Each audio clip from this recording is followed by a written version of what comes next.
Em 1974, chegando no Colégio Agrícola de Apucarana, com 1,43 m de altura, pesando 47 quilos, um cabelo desse tamanho e uma roupa que vinha até aqui embaixo, porque a única roupa que eu conseguia ter naquela época é a que os parentes adultos me doavam, um complexo de inferioridade que doía na alma, nos ossos, e eu tinha razão para ter esse complexo de inferioridade. Eu parei de crescer, morava no sítio, pobre de marré. A mãe falava assim, não, já você vai começar a crescer, fica tranquilo. Mas não era um problema hormonal que eu ia ficar com aquele tamanho pro resto da vida. Aí eu cheguei no Colégio Agrícola, o pessoal me deu uma força para aquele complexo de inferioridade enorme que eu tinha. Rapou minha cabeça e botou uma tarjeta aqui, tinha 350, ele olhava e já via eu lá. O menor, de longe, com aquele cabelão desse tamanho. Botou para dar uma força para mim, Restoio. Ficou minha marca registrada no Colégio Agrícola. Aí, depois de um tempo, o pessoal começou, bebê, nenê, começou a dar uma carinhada, né? Judiou um pouco, depois deu uma carinhada. Aí, eles falavam assim, mas esse Restoio é exótico, né? Eu com aquela camiseta lá embaixo, aquele cabelão, era bem mais feio que hoje, te confesso. Aí não tinha nada de exótico, não. Eu pensava comigo, essa é pobre mesmo, de monte, né? Saindo do Colégio Agrícola, em 77, eu me encontrava em duas situações. Eu tinha um sonho. Eu queria ser pobre. Eu era da escala dos miseráveis. Se vendesse o mundo para mim por R$1, mas eu não pudesse emprestar de ninguém esse R$1, estava aberto a mão do mundo. Abria a mão do mundo. Mas a segunda situação era muito pior. O complexo de inferioridade que eu tinha, ele doía nos ossos. Ele doía na alma. Então, a história que eu vou contar para vocês é o seguinte. Eu não considero que eu tive um sucesso pequeno, mas eu sou honesto. Tinha uma pessoa lá no Colégio Agrícola que não era amigo, porque amigo não faz aquilo que ele fazia comigo. E ele era bem sarcástico, sabe? Aí ele falava assim, ô Nenê, você é um protótipo ao fracasso, viu? E se você fosse um cavalo de corrida, eu não apostava em você de jeito nenhum. E eu pensava comigo, nem eu. Aí, por bondade e gentileza de uma pessoa saudosa, um professor do colégio, eu era muito esforçado. A luz acabava, eu não tinha outra coisa para fazer. Acabava a luz, fechava às 10 horas, tinha uma clarabóia assim, eu subia numa escada para estudar mais 2 horas. Então, eu estudava mais 2 horas. Então, por falta de opção do que fazer, eu não passeava nem nada, eu era o melhor aluno do colégio. Aí um professor lá, vim fazer vestibular de agronomia em 77, não consegui passar. Se conseguisse passar, não ia conseguir estudar, não tinha um recurso. Sobrava voltar lá para o sitinho pequenininho e trabalhar na enxada, lá no Cambão, né, Sônia? A Sônia não sei se está aí, mas nós da roça era na dureza, não tinha maquinário. Um professor me deu a oportunidade de trabalhar praticamente uma filial pelo lugar de morar e lugar de comer. A alternativa que teve foi a melhor proposta que eu tive naquela época, foi essa, fui para lá. Aí fui lá em Caloré, por obra do destino, e aí que eu começo a minha conversa. E eu não vou falar aqui sobre o pouco sucesso, mas eu vou falar como é que eu fiz para cumprir essa premissa que esse conhecido lá do Agrícola falou, que eu era um protótipo ao fracasso. E voltando atrás, ontem eu estava fazendo essa análise, realmente eu tinha tudo para ter dado errado. Tudo para ter dado errado. Aí, mas Deus, pelas orações fortes da minha mãe, ele sempre me protegeu. Aí eu Fui para Caroré. 2 anos depois, eu me encontrava, por obra do destino, em Campo Mourão. Consegui uma vaga como técnico agrícola da Bayer, do Brasil, técnico agrícola. E lá em Campo Mourão, encontrei o meu mestre. Todo mundo, num determinado momento da vida, acaba encontrando um mestre. Encontrei um, não era Jedi, mas era um mestre. E eu olhava, e eu já estava engatado para casar, e o salário não era lá essas coisas. Aí eu fiz 3 coisas aqui que eu vou falar para vocês. 3 coisas. A primeira, não existe como se ter sucesso em lugar nenhum. Isso é chover no molhado? É chover no molhado. Mas vai ser assim enquanto os dias durarem, até a eternidade. Se nós não encontrarmos alguma coisa que realmente seja apaixonante, que ir para o trabalho e chegar no final da tarde, você ter vontade de voltar no outro dia, ou estar numa profissão que tenha a dificuldade que for, que sempre terá. As crises, sempre haverão as crises. É cíclico isso. Não existe como você passar uma crise e depois só ter tempos de bonança. Você vai ter crises eternas, você tem que estar preparado para isso. É uma questão de preparo.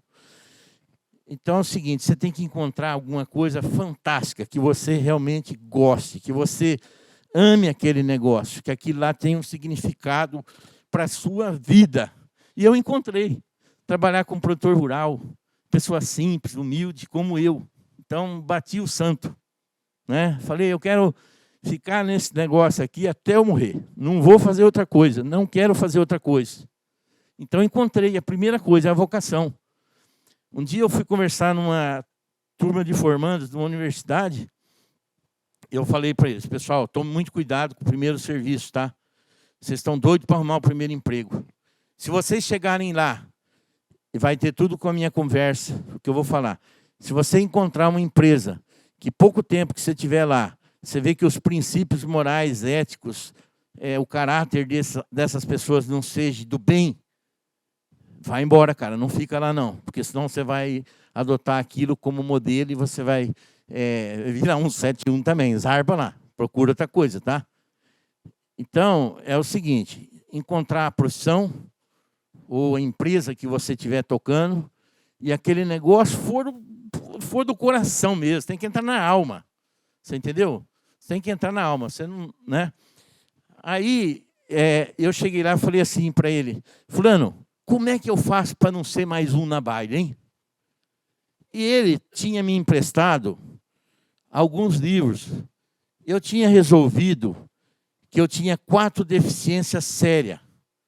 Uma que eu queria saber se eu ia ser igual meus tios, meus avós, que no máximo ia chegar assim qualquer de terra. Era o nosso modelo, ser honesto, trabalhador e pagar contas sempre em dia. Ninguém falou que nós podíamos comprar o vizinho, que podia crescer. Não, era ser honesto, trabalhador e pagar as contas.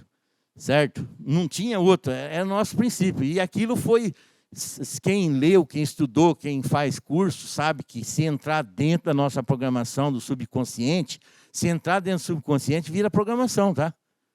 Virou programação, metas e objetivos. Segundo, queria saber como é que eu ficava muito forte em relacionamento com as pessoas. Terceiro, eu era sozinho, era eu, Deus e as orações da minha mãe. Então eu falei, eu tenho que recarregar minhas baterias. Eu não posso esperar que as pessoas me animem, eu tenho que arrumar um lugar para carregar as baterias. Eu li a Bíblia um monte de vezes, aí eu li um monte de livro nessa área, eu queria ter um carregador de fé. E o quarto, eu estava dando uma olhadinha e vi que quem estava indo bem no negócio lá eram os vendedores. Os técnicos, aquele cara que trabalhava no serviço mecânico, não crescia. Eu falei, rapaz, eu vou casar, daí esse negócio não vai dar para sustentar a família. Mirei esse negócio, falei, bom, esse negócio... Mas como ser vendedor com complexo de inferioridade igual eu tinha? Nesse quadrado, em 5 anos, eu moí 287 livros. 287 catalogados. Tudo americano, um monte de besteirol, um monte. No fritar dos ovos, sobrou 4. Sobrou 4. De lá para cá, eu li 680. Desses 680, sobrou 20. Então, tem muita gente que fica o tempo inteiro procurando leituras boas. É saudável, é necessário, só que tem que ter discernimento e sabedoria para saber o que realmente é essencial. O Jorge perguntou para mim agora, continua lendo muito, seu Jair? Eu falei, os mesmos livros, Jorge. Essa semana acabei de ler o Poder do Subconsciente do Dr. Jeff Murphy de novo. Se nós não cuidarmos da cabeça nossa o tempo todo, nós temos um amigo e um inimigo mortal. Não é o governo, não é o ambiente, não, é nossa cabeça. Converse isso com o professor Jair Penac ali o tempo todo, nas nossas caminhadas. Nós temos que estar com a cabeça boa, pessoal. E nós vamos ter problema, vamos ter frustração, vamos ter toda hora aborrecimento. Agora, quem é que tem que cuidar da nossa cabeça? É o presidente novo? É o governador? Não, somos nós mesmos, nós mesmos. Então, aí, perguntando para essa pessoa o que eu podia fazer para não ser mais um, primeiro, amar o que você faz e estar feliz na empresa que você está trabalhando. A responsabilidade dos gestores é tornar essa empresa, você tendo como meta lá, um dos mandamentos do finado Rolim Adolfo Amaro da TAM, né, nada substitui o lucro, mas eu, que sou de uma outra filosofia, eu realmente acho que a empresa tem que ter o lucro, não tem como, mas seria ter um equilíbrio, né? Você teria que ter uma gestão humanizada. Eu não consigo conceber de outra forma. Não tem receita de bolo. Cada um vai tocar o seu negócio como tem que ser tocado. Para a minha forma de tocar, eu não tocaria sem ter esse relacionamento com as pessoas. Tá? Eu sei que o tempo é curto, isso, mas tudo bem. Aí ele falou para mim assim, você está lendo um livro aí, está tudo no livro. Você vai fazer o seguinte, que hora você acorda? 7 horas, 7h30. Não, você vai acordar nos próximos 6 meses, 6 horas da manhã. Que hora que você para de trabalhar? Falei, 6 horas. Nos próximos 6 meses, 7 horas. O sábado você trabalha até que hora? Até meio-dia. Você é jovem, mora na República, você vai trabalhar o sábado inteiro. Aí eu fui, trabalhei, rapaz, 6 meses. O pessoal que morava na República começou a me chamar de vagalume. Levantava de escuro, chegava escuro. Ô, vagalume, vagalume. Aí eu peguei, depois de 6 meses, falei para ele, fulano, eu acho que você está errado nesse negócio seu. Eu estou acabado, estou a capa da gaita. Com ele eu conversava, era meu mestre, né? Não era Jedi, mas era mestre. E eu estou acabadinho, não aconteceu nada, não aumentou meu salário. Aí é a primeira das coisas que eu quero falar com vocês. Ele falou assim, aconteceu sim. 6 meses fazendo o que você fez, da forma como você fez. Você está lendo um livro aí, o que está escrito no livro? Foi lá e riscou assim. Quando criança, sou escravo de impulsos. Quando adulto, sou escravo de hábitos. Portanto, que seja escravo de hábitos. Depois que nós crescemos, somos governados 24 horas pelos hábitos, bons ou maus. Alguém acha que isso está certo? O hábito governa a nossa vida. Você tem uma forma de substituir um hábito por outro, é fazer uma outra coisa no lugar dela, diferente por um tempo. Você consegue substituir. Você adquiriu o hábito da proatividade. Você deu o primeiro passo para você se destacar. Porque é o seguinte, 99% só faz o que é para ser feito. Ele faz o básico, o essencial. O caminho é fazer mais do que você é pago, é caminhar 1 milha a mais, E outra coisa, eu falei, mas não aconteceu nada. Ele falou, aconteceu. Você vai levar isso para a tua vida.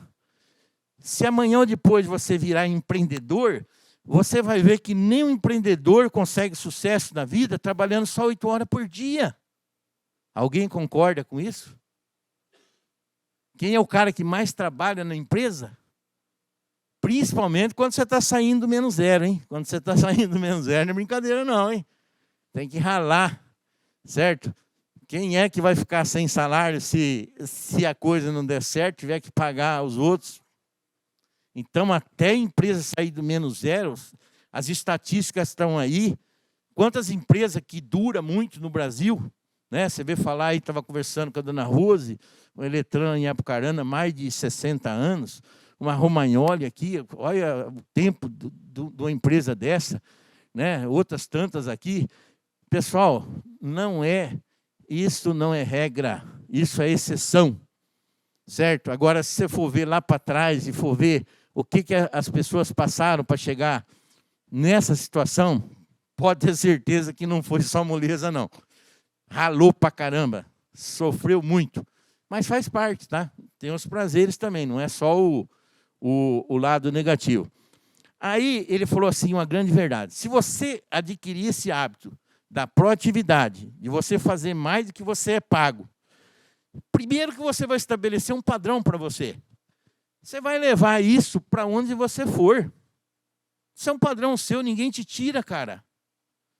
Aí acreditei de verdade. Nunca mais na vida fui cobrado. Nunca mais.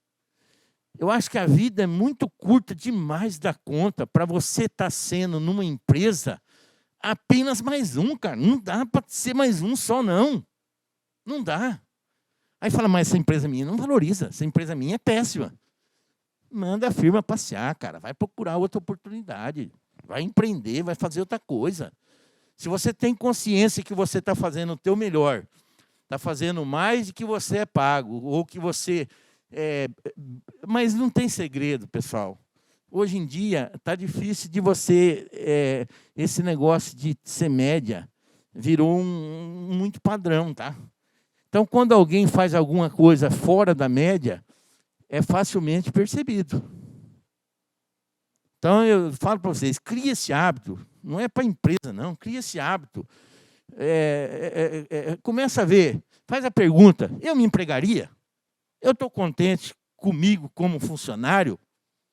Eu vou parar de ficar reclamando. Tem aquele ditadinho lá que fala que qualquer idiota pode queixar-se, criticar-se ou condenar-se. A maioria dos idiotas faz isso. Então, o tempo que a gente estiver reclamando, se condenando, o mundo não tem tempo para isso, não. Não tem tempo, não. Hoje em dia, você quer pessoa que resolva os problemas. Você não quer ninguém que fica trazendo problema, não. Mas se a empresa que você está não tem a postura de valorização, eu falo, tem que fazer um pensamento aí se você está no lugar certo. Vai levar seu talento para outro canto, vai usar ele em outro lugar lá. Tá? Então, essa é a primeira premissa. 6 meses depois, o pessoal falou que me promoveu, cara. Me mandou para vendedor, para o Biratã. Abriu uma região, só que falou, ó, você não tem mais o salário de técnico, agora é só o variável. Vamos pagar um adiantamento para você. Aí foi um mês, nada. Aí eu tinha que recortar a despesa. Fui morar no porão de um hotel em Ubiratã, que não tinha uma janela para ficar mais barato, chamado Hotel Carinhoso. Quando que aquele hotel podia ser chamado de carinhoso? Tinha um mofo assim, onde eu tomava banho, daí eu nem conseguia me ver dentro daquele banheiro, de tanto fumaça que dava e aquele bolor. Mas era Carinhoso o nome do hotel. Eu com o gravadorzinho, 10 fitas cassete, cedo de tarde, de noite. Cedo de tarde, de noite, com aquela assim. Aí eu com o complexo de inferioridade. Aquele complexo de inferioridade, como é que eu ia visitar uma pessoa com o complexo de inferioridade que eu tinha? Aí comecei a ler os livros. Vendedor sem sorriso não existe. Eu não tinha sorriso. Aí eu pegava o espelho e ficava lá. Aí eu olhava assim e falava, mas eu tô falsão pra caramba, meu. Esse sorriso aqui não tem jeito. Falava assim, você vai ter que sair do coração. Você tem... Aí falou que era músculo isso aqui. Aí eu ficava. Ficava lá. Mas eu olhava e falava, mas não tá bom, tá falso pra caramba. O cara vai sentir que eu tô falso. Aí é o seguinte, eu ia para um sítio lá em Campina da Lagoa, não tinha esses cursos fantásticos de oratória, igual o professor Jairo tem aí, um Dale Carnegie. Você entendeu? Não, eu subia num toco, o cara morava em Ubiratã, não tinha ninguém lá para me ver. Só eu e Jesus Cristo. E os boizinhos estavam comendo assim, eu subia no toco, os boizinhos, os carneiros, os porcos lá, aí eu ficava. Aí a vaca comendo fazia assim. Era meu auditório. Não tinha essas ferramentas, pessoal, que hoje tem, de você fazer isso de uma forma sem trauma. Sem trauma. Se vocês têm algum funcionário de talento, pessoal, paga um curso para ele, invista nele. Complexo de inferioridade, junto com ele, tem um tal do medo da pobreza. E é o pacote completo. Sabe o que o complexo de inferioridade com medo de pobreza faz? Aversão a risco. Eu tenho. Ó, eu consegui vencer 70%. 30% eu vou levar para o túmulo, tá? Não tem como vencer 100% do complexo de inferioridade depois que ele ficou arraigado muito tempo dentro de você. Agora, não tem conversa. Pessoal, tem que fazer um investimento em si próprio. Matricula o filho lá num curso bom de oratória. Não deixa a pessoa expressar o máximo de potencial que ele tem por causa de uma limitação que é possível de ser corrigida. Hoje tem metodologia, tem formas de fazer isso de forma que você faz isso com a maior naturalidade possível. Deixa de viajar, vai para um curso. Vai para um curso desse. Aí, esse foi minha forma de quebrar esse negócio. Agora, a segunda coisa, eu estava lendo o livro. E eu ia descer num carregador, e eu já estava devendo, foi aumentando minha conta lá. Um dia eu peguei o carro, fui lá em Londrina, na Barra, para pedir a conta. Cheguei lá, devia um monte, não tinha feito nenhuma venda. Aí o pessoal falou, você tem que pagar a conta para sair. Volta lá e tenta mais um pouco, nós vamos dar um crédito para você. Falei, bom, também não tem outra alternativa, né? Não tem como emprestar esse dinheiro, mas eu queria sair com realidade. Aí eu estava lendo o livro, esse mesmo que falava que quando você adulto vira escravo de hábito, e eu estava numa parte dele, e eu estava com o livro e, ao mesmo tempo, no gravadorzinho tinha essa fita. Aí pronto, eu vi a luz. A luz apareceu. Eu fui ler um pedacinho do livro e falava assim, eu já estava com um sorriso, tá? Razoável, tá? Meia boca, não era um Abrastemp, mas era um sorriso, já servia, dava para o gasto. Aí eu peguei e li lá, que eu poderia ter êxito apenas com uma qualidade, se eu tivesse amor. Se eu tivesse amor, eu poderia ter êxito. Mesmo que eu tivesse qualquer outra qualidade, eu poderia não ter sucesso, mas se eu tivesse amor, aí, rapaz, tomei a grande decisão. Falei, é o seguinte, quem não é o maior, no nosso tempo lá dos mais antigos, quem não é o maior tem que ser o melhor, né? Era essas coisas, não um posto de gasolina, é uma firma de... Falei, bom, é o seguinte, eu nunca vou ser o melhor vendedor, mas eu posso ser o vendedor que mais vai amar os clientes, que mais vai servir. Eu já gostava muito das pessoas, minha mãe ensinou isso para mim, né? Foi herança que ela me deixou. Falei, só vou ter que gostar um pouco mais. Pessoal, e eu comecei a chegar nas propriedades e não ter como primeiro interesse a venda, mas constituir um relacionamento com aquelas pessoas. E eu falei assim, eu quero que um dia essa pessoa me reconheça como se eu fosse um membro da família. Eu quero merecer isso, mas eu vou merecer por servir. Pulo do gato. Foi um um negócio assim que fez toda a diferença. Daí, algum tempo, um cliente... Eu lembro de uma história que uma mãe de uma pessoa lá ficou doente, e ele trabalhava num órgão público, ele não tinha como ficar com a mãe dele no hospital. Eu já tinha estabelecido uma relação com ele. Eu falei, não, cara, eu fico com ela. Eu fiquei uma semana com ela no hospital. E essa pessoa era um líder. Ele me botava no carro, chegava num parente dele, um conhecido, e falava, você vai comprar uma parte dos produtos dele. Mas não interessa. Estou falando para você, você vai comprar. Depois você vai saber por quê. E aí foi. Então, eu vejo o seguinte, pessoal, a Priscila está aí, nós lá no tempo que passamos lá, a gente tinha lá, contratava a pessoa, né, Priscila? Aí passava lá, e eu ficava conversando 2 horas com ele sobre o que é que o tal do como fazer amigos e influenciar pessoas. Um amigo meu sempre falou para mim, isso não é livro, rapaz, isso é Bíblia, isso é Bíblia. Se você fizer 5% que está aí, você vai virar diplomata em algum lugar. Eu tenho por hábito, nos últimos 40 anos, até o dia 5 de cada mês, eu repasso as partes das partes principais.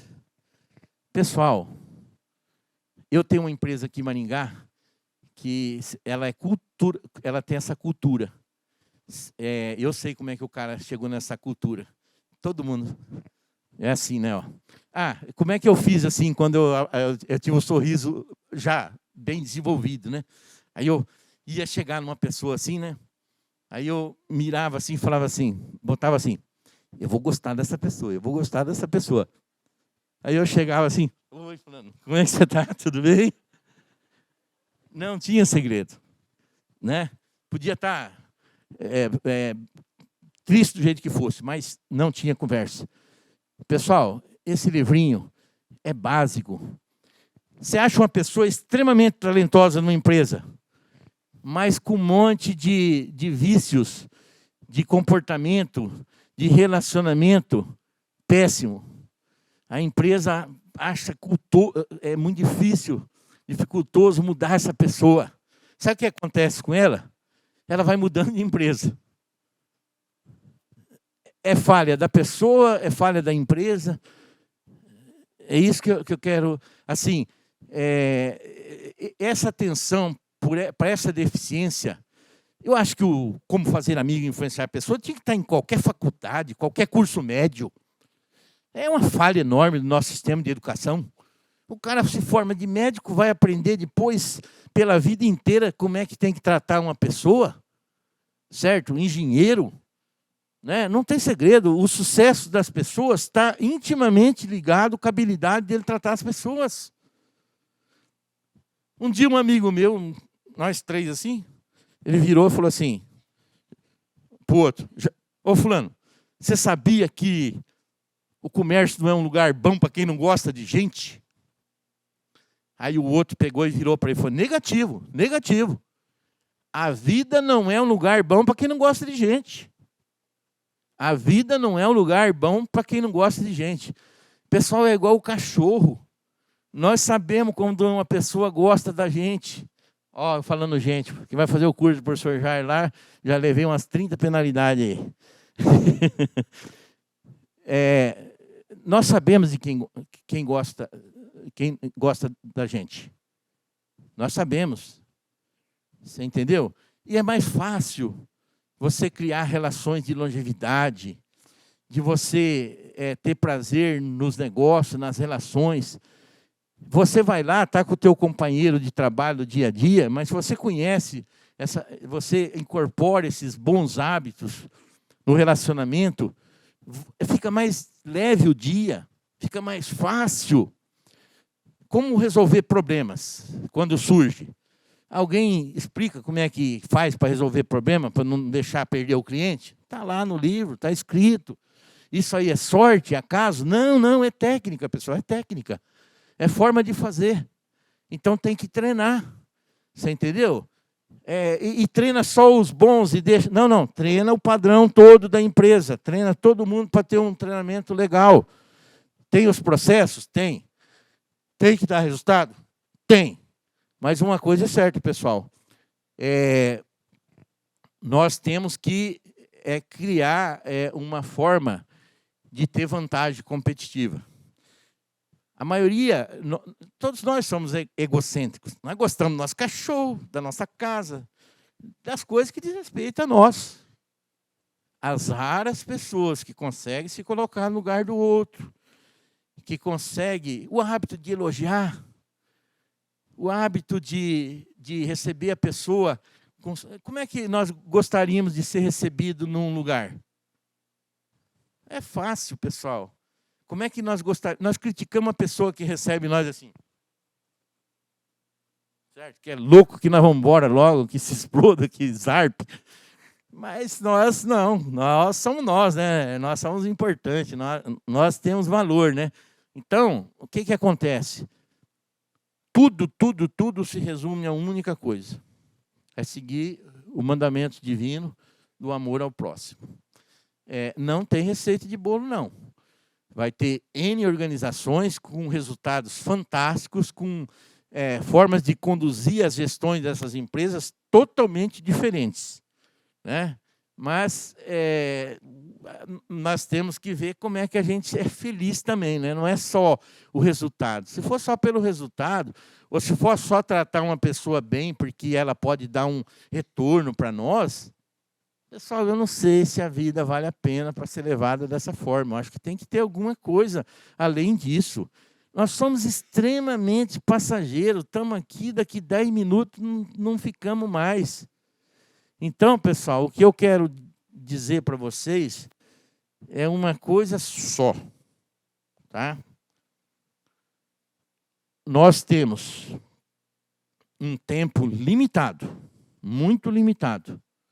E dentro desse tempo que é muito limitado, o único legado verdadeiro que nós vamos deixar aqui, nessa curta existência, que é essa vida, é o bem que nós deixarmos ao próximo.